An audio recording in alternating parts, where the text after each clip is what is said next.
pH solution is what we call the high range pH solution, which is more accurate than the ordinary low range pH solution or blue motile solution. Okay, ang sabi ng mga doktor sa atin, dapat daw tayong uminom ng 8 baso ng tubig araw-araw, di ba? Tama naman yun, in order to hydrate our body. Kaya lang, hindi nila nabanggit kung anong klase ng tubig. Kasi hindi lahat ng tubig ay pare-pareho. Sana kung nasabi nilang alkaline, yun ang maganda. So dito, meron tayong example dito ng tubig, galing ito dun sa ating provider. At kapag nilagyan natin ito ng pH solution, makikita natin kapag ito ay naging kulay yellow, ibig sabihin acidic, kung naging kulay blue-violet, alkaline. So let us see. Maglalagay ako ng few drops ng ating pH solution, and you will notice that the water instantly becomes yellowish in color. So ano siya? Acidic. Problema sa liver yan. Sipin mo kung 8 glasses ka everyday, ito yung tubig na iniinom mo.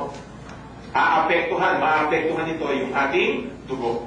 Now, how can we effectively and easily convert this acidic water to become alkaline? Lagyan lang po ninyo ng MAC+.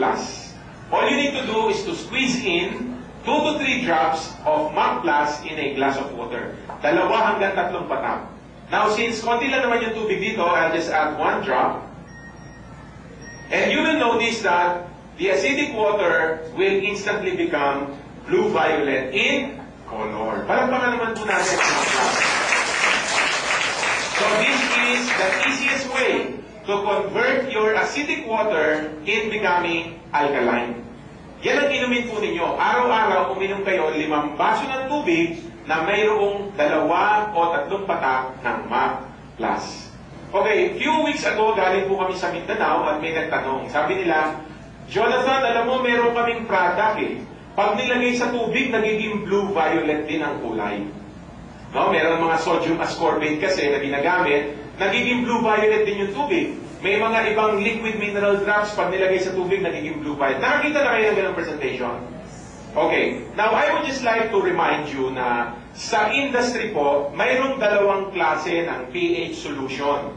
Meron tayong tinatawag na high-range pH solution, which is used by BFAN as the standard in measuring pH level of water.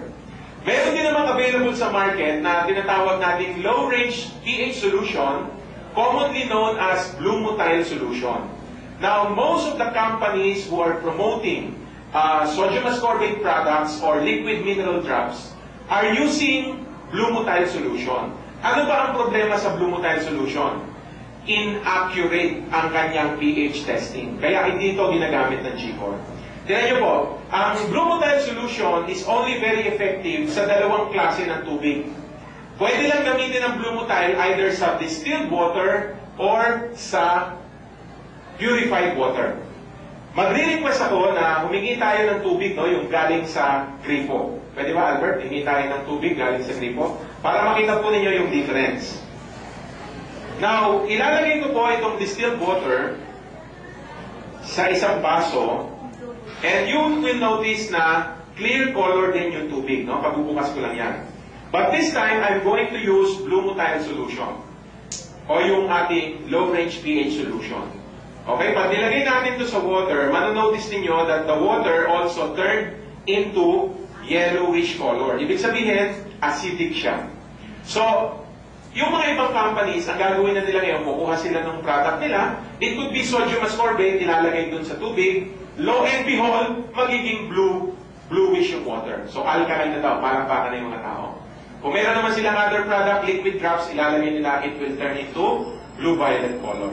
Now, tingnan po ninyo what will happen if I'm going to add not their product, but simple, ordinary faucet water. No? Ito yung tap water. Tingnan nyo mabuti ha. Pag inilagay ko ito dun sa blue motile solution, ano nangyari po?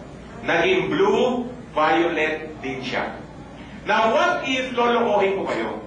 Pupunta ako sa bahay ninyo, dala-dala ko blue motile solution, may dala akong purified water or distilled, i-demo ko yung product ko at ibibenta ko sa inyo, sabihin ko, maganda itong alkaline. Pero, tubig gripo lang siya. Bibenta ko ng 500 pesos. Baka mabili ninyo pag nakita ninyo yung advantage ng alkalinity sa katawan. Kaya lang nakakalungkot, maraming companies ngayon ang deceptive ang kanilang presentation because they are using inaccurate testers. Inaccurate kasi yung low-range pH solution. Pero dito sa G-Core, we are using the high range. Ito yung standard ng BFAD sa pagtitest ng pH level ng tubig. Okay? So ngayon naman po, I'm going to show you kung ano ang ginagawa ng katawan o ang ginagawa ng MAC Plus kapag tayo ay na-expose sa acidic condition or acidic food.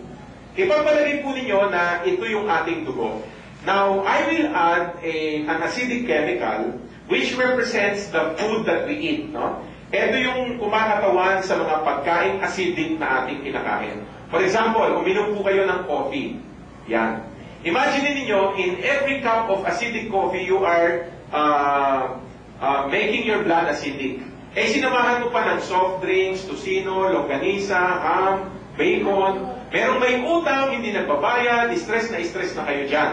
Nagkagalit kayo lagi. It will increase your acidity. Imagine ninyo kung ilang taon na kayo, laging ganyan ang nangyayari sa dugo. Huwag kayong magtaka kung bakit mahirap tayong makarecover sa mga karamdaman. It's because of acidic blood. Now, how can we simply neutralize acidity in the body? Uminom lang kayo lagi ng MAC Plus. Lalagyan ko ito 2 to 3 drops. And MAC Plus will neutralize. Tutunawin po ng MAC Plus yung acid sa ating katawan. Saan napupunta yung acid? Lalabas yan sa urine, lalabas yan sa pawis, lalabas yan sa stool natin. Kuminsan may mga tao na tinitigyawan pag uminom ng MAC Plus. It's a detox reaction. Huwag kayong matakot kasi after a few days mawawala din yon. Kasi kinakailangan na lumabas yung acidity sa ating katawan. Okay, now, lastly, ang gusto ko pong sabihin sa inyo, MAC Plus is a very concentrated solution. Now, since this is very concentrated, we are not recommending you to take this directly into your mouth or put it directly into your eyes. Ulitin ko, concentrated ito, bawal ipatak sa bibig, bawal ipatak sa mata. Kasi mahapdi. Kung gusto nyo gawin yan, i-dilute nyo sa water. Huwag nyo inumin ng pure. Okay. Now, yung MAC Plus, ang isa pang ginagawa niya is to increase your energy level. Ang isang tao kapag uminom ng ating produkto ay biglang lalakas ang katawan. Saan ba nanggagaling yung ating lakas? Maalala nyo kanina doon sa slide, ang ating dugo ay merong electricity, may kuryente.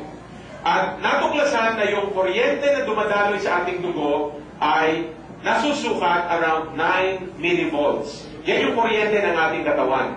Kaya lang, kapag tayo ay napagod or napuyat, yung 9 millivolts minsan bumababa yan. Pag uminom kayo ng MAC Plus, itataas ng MAC Plus yung inyong bioelectricity.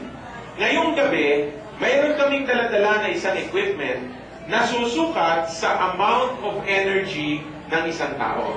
Ito pong equipment na ito ay energy meter at kapag hinawakan ninyo siya, yung left and right probe nito, makikita ninyo kung ano ang inyong kuryente ngayon sa inyong katawan.